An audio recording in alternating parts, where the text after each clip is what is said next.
Hi, everybody. Darren here again from the Restorative Justice Alliance International. This is our third training series. We took a week off for Thanksgiving, but this is a question I get asked a lot. How do we use restorative justice and acceptance and commitment therapy when I'm teaching online for distance learning, which most of us are doing right now? The answer is not as radically different as you might think. We'll get into that here in just a little bit. So the coronavirus has changed everything, but not as much as you think. There's a common misconception that restorative practices and conflict resolution are not applicable in an online format, but nothing could be further from the truth. The reality is that our teachers are now under more stress than ever before. Families of students with IEPs are filing due process in unparalleled numbers, mostly because for compensatory services to make up for what they didn't get in schools. And this is going to be really interesting to see how the courts decide this. But the lawyers that I know are their phones are ringing off the hook right now, which brings more stress to the workplace. So distance learning has cost us a lot, monetarily, emotionally. It's changed everything because very few people, except for a few forward-thinking people, ever thought that this day would come. And now here we are. So students are facing, and teachers too, are facing a great deal of uncertainty. So this is from Don Rumsfeld. He took a lot of crap for this talk, but it's actually kind of brilliant. So we have some known knowns. We have things that we know that we know. We have things that we know that we don't know. We have things that we don't know that we don't know. And all these things pile onto us and give us a lot of stress, a lot of anxiety. So how can restorative justice and acceptance and commitment therapy help?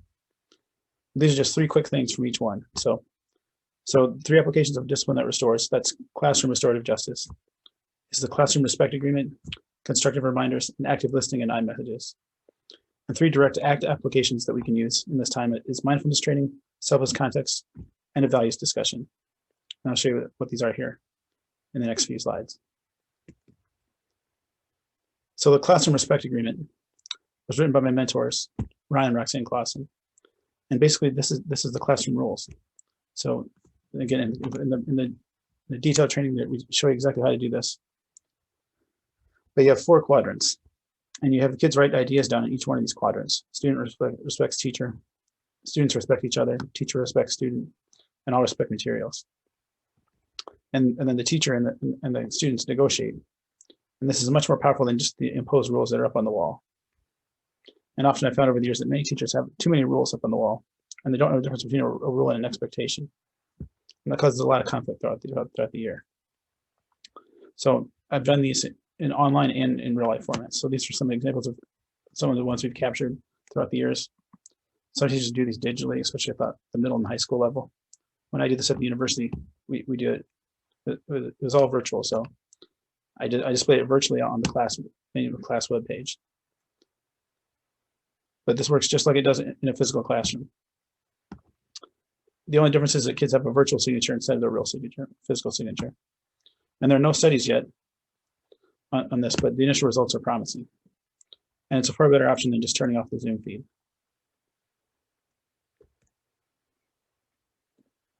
So the second thing is constructive reminders. These are little words of encouragement that we use to keep kids on track. Most teachers do this, but they don't do it enough. So when we look at ratios of constructive to non-constructive reminders, our initial goal is 3 to 1.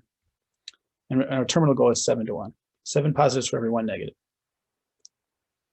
And again, there's no reason to believe that this is not true in the online format as well. Then active listening and iMessages. This helps us stay away from the blame game, because the blame game gets us nowhere. And it diffuses many conflicts before they happen. And again, this works the same online as in person. So I'm hearing that you're upset right now, but my expectation is that you go back to your seat, and we can talk later. So I'm just saying, sit down or turn your screen. This is a much more nuanced and much more powerful. And I've seen this diffuse kids online and in physical with equality. So this works just as well online as it does in the same classroom or when you're in the same room. So let's look at ACT really quick here. So mindfulness training is very powerful. So you give these exercises to your teachers to practice for themselves first. This will help them manage their own stress, which they're under quite a bit right now.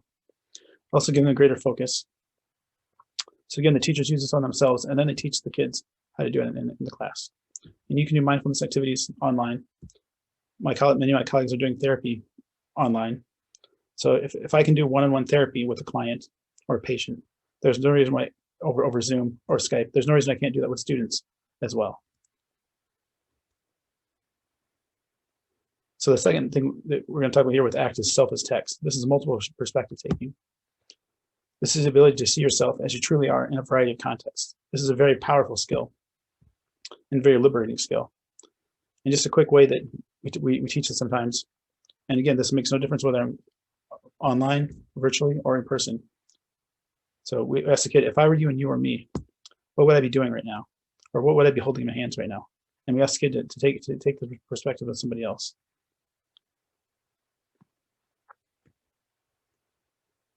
Number 3 is a values discussion. So teachers, I ask you, and you can ask your students, what do you stand for? What do you stand against? And what is your legacy? These things don't change when you do distance learning. It's just a different mechanism. So this is a model for psychological flexibility. We call this the hexaflex. Again, in our more advanced trainings, we can get into this, but this is the roadmap to managing your thoughts and being a more productive person and severely lowering your stress. And these different things here on the outside of the hexaflex are different facets of psychological flexibility. So there's a real temptation here to kick the can down the road, as one of my colleagues says, to focus exclusively on delivering online academic content and ignore the other issues going on. So turn off the Zoom camera, for instance. But eventually the kids are going to come back. And every school leader, teacher, and educator has to make a choice. Are you going to be proactive and start dealing with these things before they come back? Or are you going to wait? Are you going to wait and hope things go well? Which it's not. So click on the link below. We'll send you the free ebook. It's on our main webpage. It's a brief history of restorative justice. That's what we're giving out now, and that's our challenge going to come out here. Hopefully in the next couple of weeks. I hope that's going to get here before the holidays, or before the new year. So any questions? There's some more information at the bottom of this page. There's my email, and there's a webpage that'll take you to. So thank you for your time and stay safe, everybody.